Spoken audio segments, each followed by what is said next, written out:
Hello, good morning, students. Now we learn about science in class 7, heat and temperature. In previous lesson, you study the mode of heat and the different scale of temperature. Nowadays, I will study about transfer of heat in different way. That first way is conduction. इससे पहले आपको बताया गया था कि heat का transfer solid liquid gas में different way में होता है। जैसे मेटल में या सॉलिड में हीट का ट्रांसफ़र कंडक्शन मेथड से होता है, लिक्विड में हीट का ट्रांसफ़र कन्वेक्शन मेथड से होता है और गैस में हीट का ट्रांसफ़र रेडिएशन मेथड से होता है। अब हम उसी ट्रांसफ़र ऑफ हीट को एक डिफरेंट एक्टिविटीज़ के द्वारा उसको हम स्पष्ट करना चाहेंगे। तो आप देख रहे हैं बोर्ड पर एक एक्टिविटी दिया गया है, जिस एक्टिविटी के द्वारा हम शो करेंगे कि हीट का ट्रांसफ़र सॉलिड में कैसे होता है। तो इसके लिए हम क्या करते हैं, एक स्टैंड लेते हैं जो आयरन का बना होता है। उस स्टैंड में आप एक वर्टिकल आयरन रॉड लगा देते हैं। उसकी जगह हम कोई डिफरेंट मेटल का भी रॉड यूज कर सकते हैं। कोई ज़रूरी नहीं कि हम आयरन का रॉड ही यूज करें। आयरन रॉड जनरली अवेलेबल होता है, इसीलिए हम आयरन रॉड का यूज करते हैं। आयरन रॉड को स्क्रू के सहारे उसे हम फिक्स कर देते हैं। उसके बाद हम बर्नर का यूज करते हैं हीट करने के लिए। इसको हम एक लैब मेथड से कैसे सेटिस्फाइड करेंगे, तो उसके लिए हम सबसे पहले एम को लिखते हैं। एम मीन्स होता है नेम ऑफ एक्सपेरिमेंट।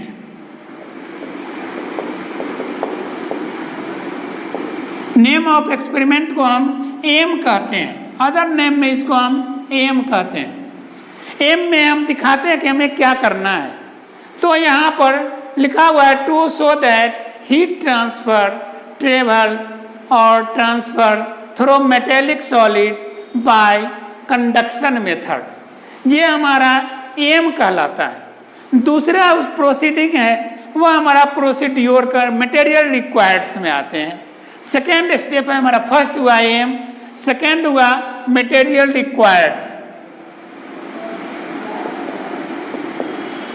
मटेरियल रिक्वायर्ड्स में जो हम एक्टिविटी करते हैं उसके लिए हमें कौन कौन सामान की ज़रूरत होती है, उसी रिक्वायरमेंट को हम मटेरियल रिक्वायर्ड कहते हैं। तो मटेरियल रिक्वायर्ड में ए थिन मेटेलिक स्ट्रिप्स और रॉड, सेकेंड है नेल, थर्ड है वैक्स, फोर है आयरन स्टैंड। जो हम एक्टिविटी करते हैं उसके लिए हमें सामान की जो ज़रूरत होती है उसके लिस्ट बनाते हैं। उस लिस्ट को हम मटेरियल रिक्वायर्ड्स में रखते हैं और उसके बाद जो हमारा मटेरियल रिक्वायर्ड्स होता है उसको हम सेटअप करते हैं। उसी को हम प्रोसीड्योर कहते हैं, दैट मीन्स कार्यविधि। तो सबसे पहले हम स्टैंड को एक वर्टिकल स्क्रू लगाकर उसके दूसरे आयरन रॉड जिसका हम एक्सपेरिमेंट करते हैं उसको सेटअप करते हैं एट 90 डिग्री एंगल्स। और जो हम रॉड लगाते हैं उसका रॉड का हीट आगे ट्रांसफ़र नहीं हो, इसलिए उसमें हम रबर क्लिप्स लगा के उस हीट के फ्लो को स्टैंड तक जाने से रोकते हैं। तीसरा है हमारा, इसी में प्रोसीड्योर में फर्स्ट लिखा हुआ है a take long thin metallic strips, जो इसको हम स्क्रू के द्वारा वर्टिकल स्टैंडिंग करते हैं। सेकेंड स्टेप है फिक्स ए फ्यू नेल, यानी जो हम नेल लेते हैं, कांटी लेते हैं, उसको हम वैक्स के सहारे उस स्ट्रिप पर, आयरन रॉड पर एक डिफरेंट स्ट्रिप पर डिफरेंट गैप जो इक्वल गैप होना चाहिए उसके आधार पर हम वैक्स के हेल्प से उस आयरन नेल को सेटअप करते हैं, फिक्स कर देते हैं। थर्ड है जो हमारा क्लैंप स्ट्रिप्स हुआ उसको हम फिगर के सहारे उसको सेटअप करते हैं जो हमारा मटेरियल रिक्वायर्ड्स है।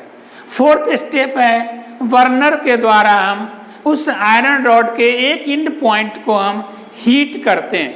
हीट करने के बाद देखते हैं कि धीरे धीरे जो जो हीट फ्लो होता है in direction end to the stands, heat का फ्लो अप दिखा जा रहा है और उसी आधार पर जैसे जैसे हीट आपका बढ़ता है एक एक करके आयरन नेल आपका गिरना शुरू हो जाता है। सबसे पहले हमारा जो नज़दीक का है, बर्नर के नज़दीक का आयरन नेल है, वह सबसे पहले गिरता है। उसके बाद उसके नियरेस्ट आयरन नेल गिरता है और एक एक करके जैसे जैसे हीट आपका बढ़ता है आगे की ओर, आयरन नेल धीरे धीरे करके गिर जाता है।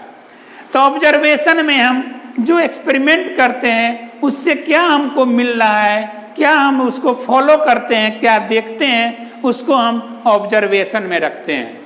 The nail nearest to flame drop first. यहाँ पर लिखा गया है कि जो हम बर्नर रखे हैं उसके नज़दीक का जो नेल है वह पहले गिरता है, उसके बाद एक एक करके आयरन नेल आपका फर्दर गिरते चला जाता है।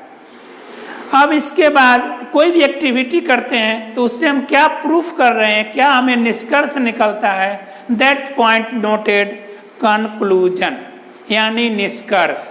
तो इस एक्टिविटी से हमें यह पता चलता है, यह निष्कर्ष निकलता है कि हीट का ट्रांसफ़र बर्नर के नज़दीक से लेके स्टैंड तक होता है। दैट मीन्स जो भी मेटेलिक रॉड होता है, जो हमारा एटम से बना होता है, उसमें हम हीट जब करते हैं तो उसका एटम वाइब्रेट करता है, उसके अंदर काइनेटिक एनर्जी बनती है, वह हीट के रूप में one place to another place transfer होता है। सबसे पहले हीट आपका फर्स्ट जो नियरेस्ट ऑफ बर्नर है वहाँ पर हीट देखने को मिलता है और उसका कंक्लूजन में आयरन नेल पहले गिर जाता है, क्योंकि बैक्स लगा हुआ है। जानते हैं आप, जो बैक्स हीट के कारण मेल्ट करता है, जब ये वह मेल्ट करेगा तो ग्रेविटी के कारण, अर्थ की ग्रेविटी के कारण आयरन नेल फर्स्ट गिर जाएगा। जो फिर आगे हीट बढ़ेगा, दूसरे बैक्स मेल्ट करेगा, दूसरा आयरन नेल गिर जाएगा। इस तरह हीट का ट्रांसफ़र सॉलिड में इसी प्रकार से होता है और जो ईंधन हम गर्म करते हैं वह पहले गर्म हो जाता है, जो नज़दीक का पॉइंट होता है धीरे धीरे हीट पूरे कंडक्शन मेथड से सॉलिड में ट्रांसफ़र हो जाता है। Now we study the heat transfer in liquid medium. Attention please, now the activity 2. Activity 2 survives the transfer of heat in liquid medium. That means liquid में heat कैसे transfer होता है उसके लिए हम एक एक्टिविटी करते हैं। एक्टिविटीज़ का first of all to you know aim और टारगेट, यानी कोई भी एक्टिविटी करते हैं तो हमारा उद्देश्य क्या होता है, एम क्या होता है, टारगेट। तो टारगेट यहाँ हमारा हीट कैसे फ्लो करता है लिक्विड में। तो यहाँ देखिए लिखा हुआ है to show that liquids transfer of heat by convection method, यानी कन्वेक्शन मेथड के द्वारा, जिसके हम संवहन मेथड कहते हैं, संवहन विधि कहते हैं, उसके द्वारा हीट कैसे ट्रांसफर होता है उसको हम दिखाने की यहाँ कोशिश कर रहे हैं बाय एक्टिविटी। तो एक्टिविटी करने के लिए जो आप मटेरियल लेते हैं उसे हम मटेरियल रिक्वायर्ड बॉक्स में रखते हैं। तो मटेरियल रिक्वायर्ड्स में राउंड बॉटम फ्लास्क। अब देखिए फ्लास्क 3 टाइप का होता है। एक फ्लास्क होता है जो आपका कहलाता है कोनिकल फ्लास्क, दूसरा flask round bottom flask and तीसरा सिलेंड्रिकल फ्लास्क। तो यहाँ हम राउंड बॉटम फ्लास्क का यूज कर रहे हैं, जो हमारा ग्लास का बना होता है, शीशे का बना होता है, या फ्लिंट कांच जो फाइबर कांच के रूप में होता है, जो हीट रेसिस्ट करता है, उसका हम राउंड बॉटम फ्लास्क लेते हैं। इसमें हम कोल्ड वाटर डालते हैं। कोल्ड वाटर के साथ कलर ऑब्टेन करने के लिए एक हम केमिकल सब्सटेंस डालते हैं, जिस केमिकल सब्सटेंस को हम पोटासियम परमैंगनेट कहते हैं। पोटासियम परमैंगनेट का फार्मूला KMnO4 होता है। यह आपका वायलेट कलर का होता है, पर्पल कलर का होता है, या एक क्रिस्टल फॉर्म में पाया जाता है। तो ये हमारा 4 रिक्वायरमेंट्स है।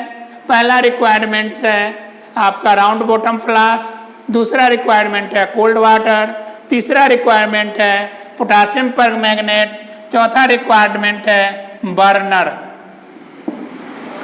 यानी हीट करने के लिए, और पांचवा रिक्वायरमेंट्स है स्टैंड, जिस हम आयरन स्टैंड्स के सहारे हम एपरेटस को सेटअप करते हैं। ये हमारा 5 रिक्वायरमेंट्स है जिसे हम फिगर के आधार पर उसको सेटअप करते हैं। सबसे पहले जो हमारा राउंड बॉटम फ्लास्क है उसको क्लीन वाटर से धो देते हैं, फिर उसको उलटकर उसे ड्राई करते हैं। उसमें कोल्ड वाटर जो हमारे पास अवेलेबल है उसे डालकर और उसको मुंह में यानी उसका क्रिस्टल जो पोटासियम परमैंगनेट का है उसे ड्रॉपिंग कर देते हैं। पोटासियम परमैंगनेट का क्रिस्टल डालने के बाद जब हम फ्लास्क को स्टैंड के सहारे क्लैंप लगाकर, ये क्लैंप से हम बर्नर जो हमारा फ्लास्क है उसके हेड पार्ट को सेट कर देते हैं ताकि यह फ्लास्क हमें नहीं गिरे। और नीचे में आपका ट्रिपॉड स्टैंड होता है, उस पर एक तार की जाली लगी होती है, उस जाली पर हम बर्नर के द्वारा हीट करते हैं और तार की जाली के ऊपर हम राउंड बॉटम फ्लास्क को सेटअप करते हैं। तो ये हमारी सारी प्रक्रिया आपका प्रोसीड्योर में कहलाती है। Procedure 1, gently place a small crystal of KMnO4, that means KMnO4 जो पोटासियम परमैंगनेट है उसका हम क्रिस्टल लेते हैं और उसको धीरे धीरे करके राउंड बॉटम फ्लास्क में डालते हैं जिसमें वाटर ठंडा रखा हुआ है। उसके बाद सेकेंड प्रोसीड्योर है heating the water bye burner. जो हमारा वाटर है, कोल्ड वाटर डाला गया है, उसे हम बर्नर के द्वारा गर्म करते हैं। तो कोल्ड वाटर जब हीट होने लगता है तो उसके अंदर डाला गया KMnO4 कलर में आने लगता है और वायलेट कलर से पर्पल कलर बनने लगता है। जो थर्ड ऑब्जर्वेशन में दिखाया गया है, observe the movement of purple colour. Purple colour का मूवमेंट देखिएगा तो ये आपका वाटर ऐसे करके पर्पल कलर यानी बीच से उठता है और दोनों एंड में जाके ऐसे के गिरना शुरू हो जाता है। और यह तब तक क्रिया चलती है जब तक कि पूरा पानी आपका खौलने नहीं लगता है, कलर बनना बंद नहीं हो जाता है। तो ऑब्जर्वेशन में हम देखते हैं कि जो हमारा बर्नर के सामने का वाटर है वह ज़्यादा हीट होता है, जिसके कारण उसका स्टीम बाहर की ओर फैलता है और फिर ग्रेविटी कारण जो साइड में टेम्परेचर कम है उधर जाके फॉल डाउन कर जाता है। और इससे पता चलता है कि कोई भी लिक्विड में जो हीट ट्रांसफ़र होता है वह आपका मिडिल पार्ट से इंड पार्ट की ओर होता है, that means high temperature to low temperature होता है। इस एक्टिविटी के द्वारा हमने देखा कि हीट का ट्रांसफ़र सॉलिड में कंडक्शन मेथड से होता है और लिक्विड में गैसियस मेथड से होता है। Thank you. Now the second day we study about radiation of heat by in method of radiation in gaseous medium.